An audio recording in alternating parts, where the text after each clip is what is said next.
Welcome to the Holidays New Orleans Style virtual concert series. This performance is brought to you by French Quarter Festivals, Inc. Our nonprofit organization has proudly produced holiday performances showcasing the best of Louisiana talent for 37 years. This year, we can't be with you in person, so we've joined forces with a few of our partners to find a new way to celebrate together. Special thanks to all sponsors, including New Orleans Business Alliance, New Orleans Jazz National Historical Park, WWL-TV, Fidelity Bank, Dorignac Food Center, Louisiana Fish Fry, WWOZ 90.7 FM, New Orleans Jazz Museum, Offbeat Magazine, The Times-Picayune, New Orleans Advocate, and NOLA.com, and Clarion Herald. Thank you for joining us for this special performance filmed in the historic St. Louis Cathedral, located in the heart of the French Quarter. My name is Melissa Weber. I'm the curator of the Hogan Jazz Archive with Tulane University Special Collections and serve as a board member of French Quarter Festivals, Inc. Please join us in New Orleans next December 2021 when we bring these concerts back as live productions, which are always free for all to enjoy. Until then, we're thrilled to present harpist Rachel Van Voorhees. As principal harpist of the Louisiana Philharmonic, Rachel enjoys a unique career as soloist, recitalist, chamber, and orchestral musician. Rachel has been on the faculties of Tulane and Dillard Universities and is currently on the faculty of Loyola University. Additionally, she is the solo harpist at the Windsor Court Hotel. We are proud to present her today.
Thank you so much for joining me for this concert. I want to thank the Holidays New Orleans Style for having me today to present this program to you.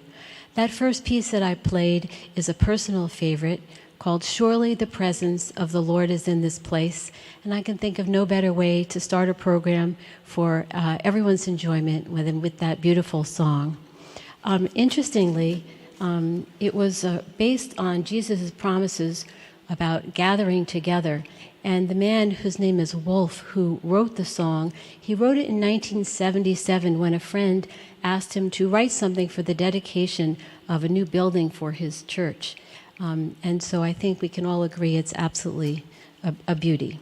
The next thing that I'd like to play for you is Carol of the Bells. And of course, we all know Carol of the Bells, but as I was doing some background research on some of these songs that we all know so well, the Carol of the Bells became a popular tune during the holidays, but the original lyrics actually had nothing whatsoever to do with Christmas. The song was originally a Ukrainian folk song written as a winter well-wishing song. It was written in 1916, and the song tells the tale of a swallow flying into a household to proclaim the plentiful year that the family will have and hopefully have in years to come.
So I think there's pretty much universal agreement that the greatest composer of all time, and there have been many, of course, extraordinary composers throughout the course of history, is Johann Sebastian Bach.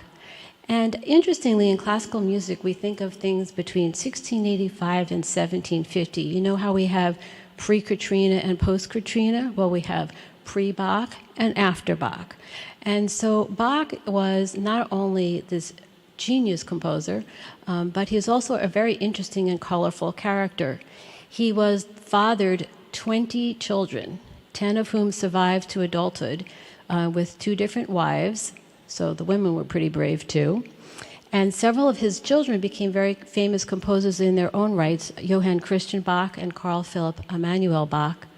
There are streets all over Germany named for him, although he never left the country, and he never lived more than 250 miles from his birthplace.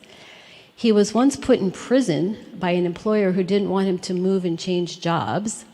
Talk about job security. And he wrote a cantata about coffee addiction called the Coffee Cantata. And finally, we all can agree he probably was the greatest composer of them all. The next piece we'd like to play for you is called Jesu, Joy of Man's Desiring. And joining me will be 2 of my very favorite colleagues from the Louisiana Philharmonic Orchestra, Benjamin Hart, the acting concertmaster, and Gabriel Platica, violinist.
The next piece that I'd like to play for you is an Austrian Christmas carol and lullaby.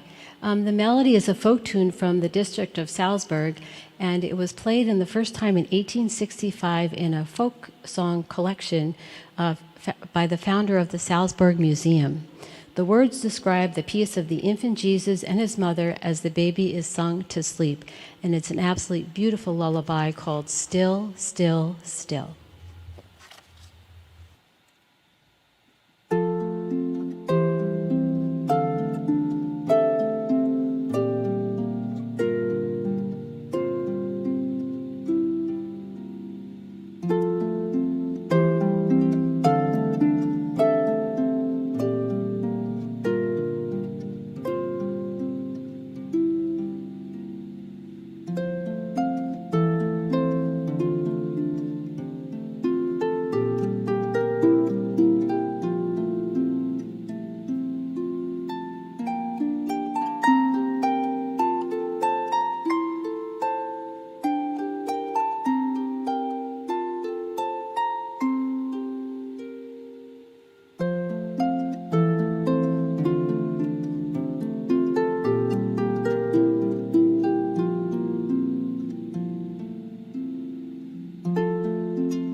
You know, Gabe and Ben and I play many, many weddings, and of course the most requested piece we get asked to play is the Canon in D by the famous composer Pachelbel.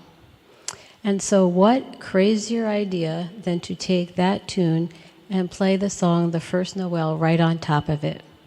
So if you have a sense of humor, you can either enjoy The First Noel, or you can enjoy the Pachelbel Canon, or you can split your mind in half and try to hear both together.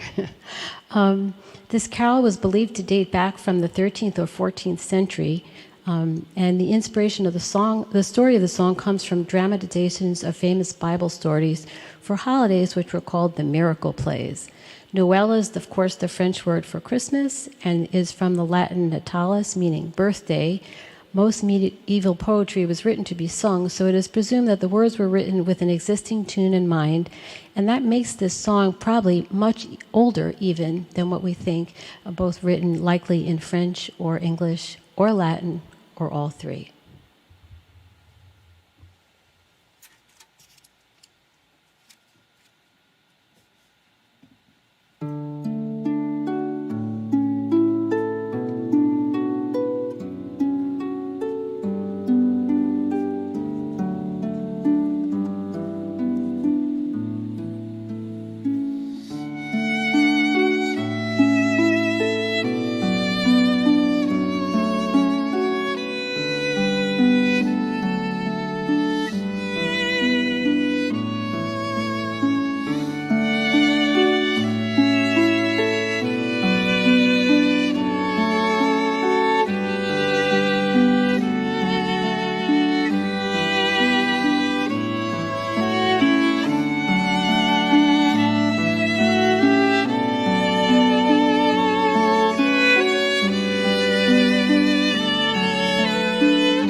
The next piece I'd like to play is What Child Is This?, or what everyone seems to know the melody as Greensleeves. It was actually written in 1865, and the lyrics were composed by William Chatterton Dix, who was a businessman in Glasgow, Scotland. He was greatly enticed by traditional English folk songs, and when he started to write the lyrics, he decided to use the melody of Greensleeves to create this beautiful carol.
The next piece that the three of us would like to play for you is the very beautiful I Wonder As I Wander. It was written by an American folklorist and singer named John Jacob Niles, and while he was attending a fundraising meeting in North Carolina, he was ordered out of town by the police. He later wrote the following of hearing this song: a girl had stepped out to the ledge of a little platform attached to the automobile. She began to sing this haunting song. The girl's name was Annie Morgan, and he thought the song was so hauntingly beautiful that he kept paying her a quarter at a time to keep singing it so he could write down this beautiful melody, and that is what has become I Wonder As I Wander.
The next piece I'd like to play for you is Mary, Do You Know? And the lyrics to Mary, Do You Know were written by Mark Lowry in 1984, and that name sounded so familiar when I was reading it. You know, he was actually a very well-known comedian. Go figure. So he was contacted by the Jerry Falwell, who at the time was president of Liberty University, and he asked him to write the program for what they called the Living Christmas Tree, a church music performance. And so that is what became Mary, Do You Know? He wrote that song for that particular occasion. And while writing the program later that year, he meditated on the Christmas story found in the Gospels of Matthew and Luke, and especially pondered the person of Mary, and that's where he got his inspiration for this particular song.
While this next song may not be particularly a holiday or a Christmas piece, it's probably one of the most beloved hymns of the last 2 centuries. Its text was written by John Newton, who was an Anglican priest in England in 1773, and he was actually a former slave trader. The hymn opens with a powerful line, "Amazing grace, how sweet the sound that saved a wretch like me." and it drew on Newton's own near-death experience, which prompted him to convert to Christianity.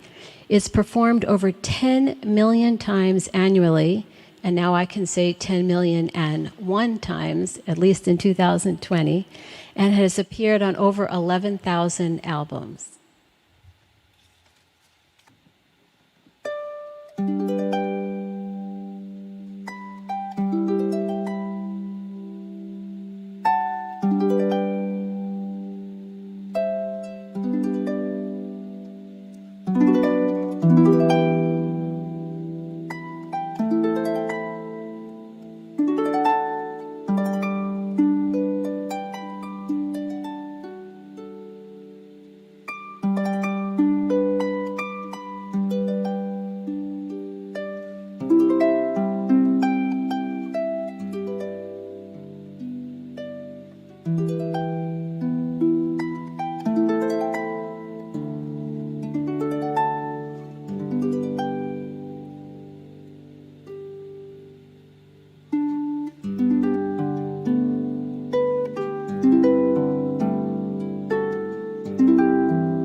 Have Yourself a Merry Little Christmas was a song that was written in 1943 by Hugh Martin and Ralph Blaine, and of course it was introduced by Judy Garland in the musical Meet Me in St. Louis.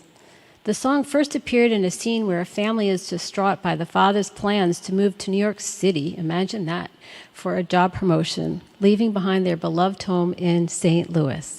Judy Garland's character, named Esther, sings the song to cheer up her despondent 5-year-old younger sister. And of course, it's an absolute Christmas classic.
I thought about not introducing this piece and just playing it, but I think I better just tell you something about it because it's actually hysterical. Santa Baby was written by Joan Javits and Philip Springer in 1953. And of course, it's a Christmas novelty song about a sexy singer with a little sort of baby doll voice who has a whopping long Christmas list of very, very, very expensive items. It routinely tops the list of the worst Christmas songs ever. I happen to love it, but I don't know why they say that. But this is some of the things that are asked to be delivered by Santa. Furs, a platinum mine, Tiffany ornaments, a duplex, a convertible, a yacht, and does anyone know the very last thing? A diamond ring. So it's a very long laundry list for an adult to be asking Santa Claus for.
The next piece that my colleagues, Ben and Gabe and I would like to play for you is a beautiful song called On This Night. It was written by Don Bessick and Nancy Price.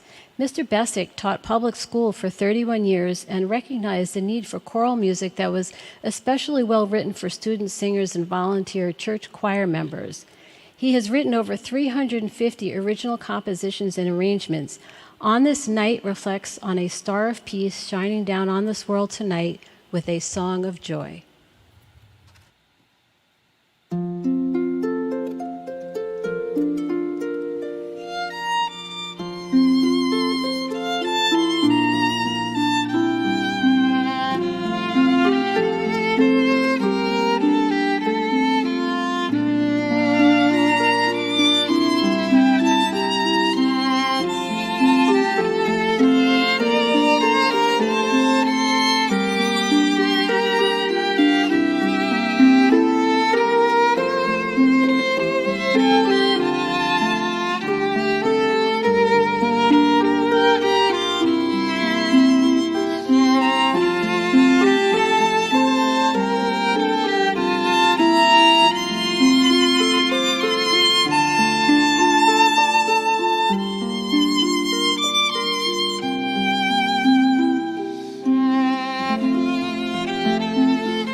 "202 years ago, in 1818, Silent Night was first heard by Austrian villagers attending a Christmas Eve Mass in St. Nicholas Church in Oberndorf, Austria.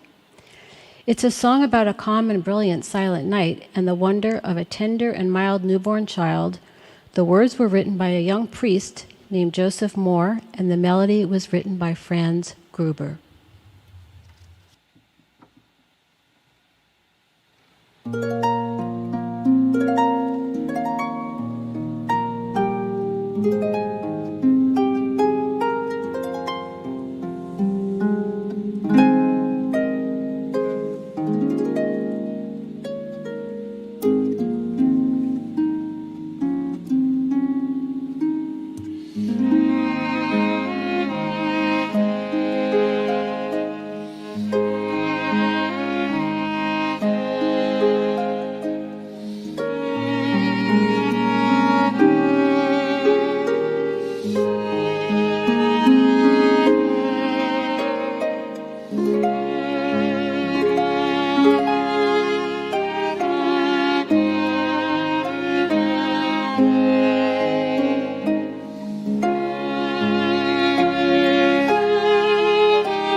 I want to say thank you so much for joining me for this program this evening.